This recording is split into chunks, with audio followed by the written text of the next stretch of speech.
Hello दोस्तों, मेरा नाम है प्रियंका और स्वागत है आपका मेरे चैनल पर। दोस्तों, इस वीडियो में मैं आपको बताने वाली हूँ कि आप कैसे MSME के अंतर्गत रजिस्ट्रेशन कर सकते हैं। ये रजिस्ट्रेशन बिल्कुल फ्री है और जब आप MSME में रजिस्ट्रेशन करते हैं तो आपको उसके बहुत सारे फायदे मिल जाते हैं। और जैसे कि हाल ही में PM नरेंद्र मोदी जी ने आत्मनिर्भरता का जो अभियान चलाया है उसके अंतर्गत MSME बहुत बड़ी भूमिका निभाती है। MSME के अंतर्गत जो उद्योग आते हैं उन उद्योगों को लोन दिया जा रहा है बिना किसी गारंटी के। उस लोन को अप्लाई करने के लिए आपको MSME के अंतर्गत रजिस्टर्ड होना बहुत जरूरी है। दोस्तों, MSME में आपको रजिस्ट्रेशन करने के लिए कोई फीस नहीं लगती है और MSME में रजिस्ट्रेशन करने के लिए आपको ज्यादा डॉक्यूमेंट की भी जरूरत नहीं पड़ती है। आपको चाहिए आधार कार्ड, एड्रेस प्रूफ, आपकी बैंक की डिटेल और आपकी कंपनी का नाम, और उसमें कुछ कंपनी की डिटेल देनी होती है जो आपके पास ऑलरेडी होती है। तो चलिए MSME में ऑनलाइन कैसे रजिस्ट्रेशन किया जाता है वो मैं आपको बताती हूँ। चलिए इस वीडियो को शुरू करते हैं।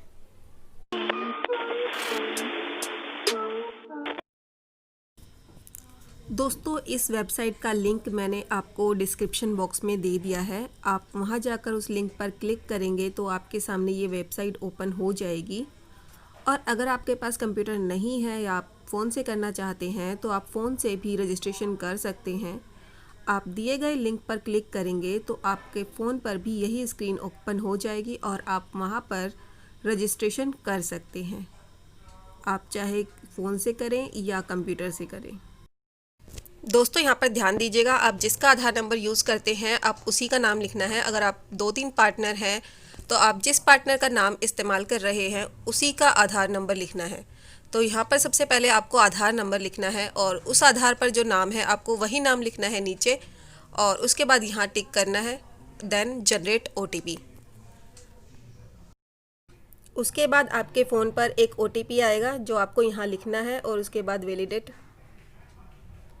उसके बाद आपके पास बाकी का फॉर्म आ जाएगा। अगर इस आधार पर आपने ऑलरेडी रजिस्ट्रेशन करवाए हुए हैं, जितने भी रजिस्ट्रेशन होंगे उनकी डिटेल यहाँ पर आ जाएगी।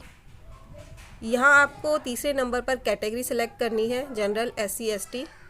उसके बाद जेंडर, लिंग, और शारीरिक रूप से विकलांग है तो वो आपको सिलेक्ट करना है। छठे नंबर पर आपको नेम ऑफ एंटरप्राइज लिखना है, उद्यम का नाम। आप यहाँ पर अपनी कंपनी का नाम लिखेंगे। 7वें नंबर पर आपके पास आता है टाइप ऑफ ऑर्गेनाइजेशन, संगठन के प्रकार। यहाँ पर आप क्लिक करेंगे तो आपके पास ये सारी कैटेगरी आ जाएंगी। आपकी कंपनी जिस कैटेगरी में आती है आपको वो कैटेगरी सेलेक्ट करनी है। उसके बाद यहाँ पर आपको पैन नंबर लिखना है।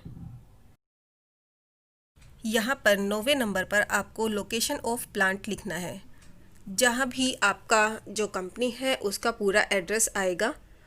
अगर मान लीजिए आपकी कंपनी एक से ज़्यादा जगहों पर है तो आपको यहाँ पर ऐड प्लांट कर वो सभी जो है यहाँ पर ऐड करना होगा। ऐड मोर प्लांट पर क्लिक करते हुए आप सभी को यहाँ पर ऐड कर सकते हैं। 10वें नंबर पर आपको ऑफिशियल एड्रेस डालना है, एड्रेस ऑफ कम्युनिकेशन, जहाँ आप चाहते हैं कि अगर कोई डॉक्यूमेंट आए तो वहाँ पर आए। इसके बाद यहाँ पे स्टेट, डिस्ट्रिक्ट और पिन कोड आपको लिख देना है। यहाँ आपको मोबाइल नंबर डालना है, ईमेल ID। यहाँ पर आपको जिस दिन आपने बिजनेस शुरू किया था वो डेट डालनी है। यहाँ 12वें नंबर पर आपको, अगर आपने ऑलरेडी कोई रजिस्ट्रेशन करवाया हुआ है तो उनका नंबर देना है। अगर आपने जितने भी रजिस्ट्रेशन करवाए होंगे आपको वो सभी यहाँ पर ऐड करने होंगे।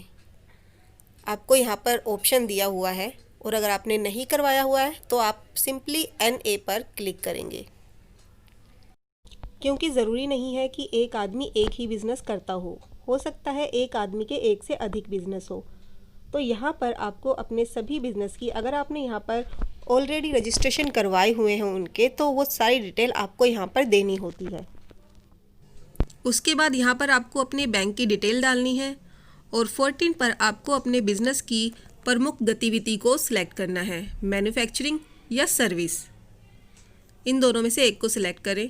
15 पर आपको NIC नंबर डालना है। NIC नंबर आपके पास नहीं है तो टेंशन ना ले, क्योंकि आप आगे के तीनों जब भरते हैं तो वो आपका ऑटोमेटिकली आ जाता है। तो यहाँ पर जो इसके ऊपर है आपको मैन्युफैक्चरिंग और सर्विस में से एक को दोबारा से सिलेक्ट करना है। उसके बाद NIC2 डिजिट कोड को, इसमें से आपको अपनी कैटेगरी सेलेक्ट करनी है। आपका जो बिज़नेस है वो किसके अंतर्गत आता है। यहाँ पर लगभग सभी कैटेगरी दी गई है। आप किसी में भी आपको जो आपको सही लगती है, जो आपके बिज़नेस है, आपको वो सिलेक्ट करनी है। और अगर बाय चांस आपको इसमें नहीं मिलती है आपकी कैटेगरी, तो यहाँ पर लास्ट में आपके पास एक ऑप्शन होता है अदर पर्सनल सर्विस एक्टिविटी, तो आप उसे भी सिलेक्ट कर सकते हैं। और उसके बाद आपको और इन्फॉर्मेशन अपनी देनी होती है। उसके बाद यहाँ पर आपको सब कैटेगरी जो है वो सिलेक्ट करनी होती है। आप यहाँ क्लिक करेंगे तो आपके पास ऑप्शन आ जाएंगे जो आपने कैटेगरी ऊपर भरी थी उससे रिलेटेड। तो यहाँ पर आप अपनी सब कैटेगरी को जो है सिलेक्ट कर लें। उसके बाद यहाँ भी आपको अपनी कैटेगरी सिलेक्ट करनी होगी और जो कैटेगरी आपकी आती है उसे आप ओके कर दें।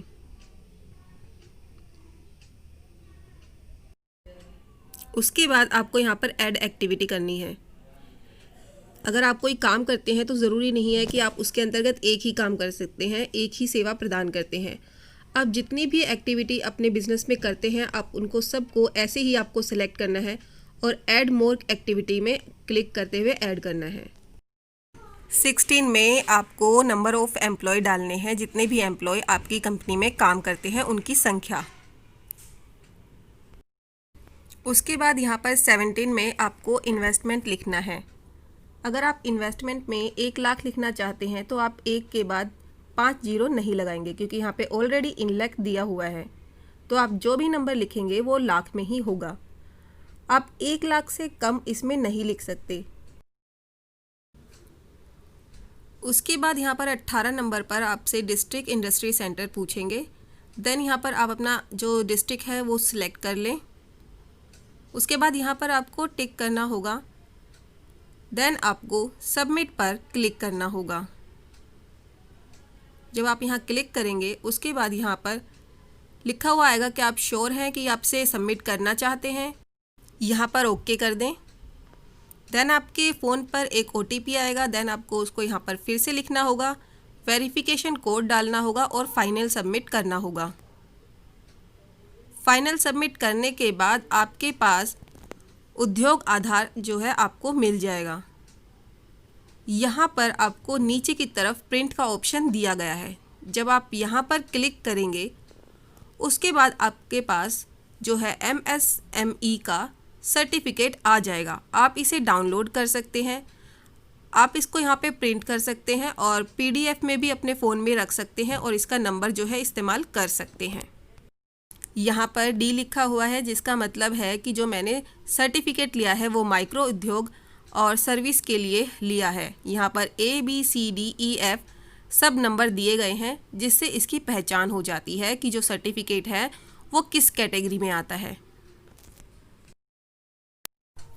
उम्मीद करती हूँ दोस्तों कि अब आप जान गए होंगे कि कैसे MSME में रजिस्ट्रेशन किया जाता है।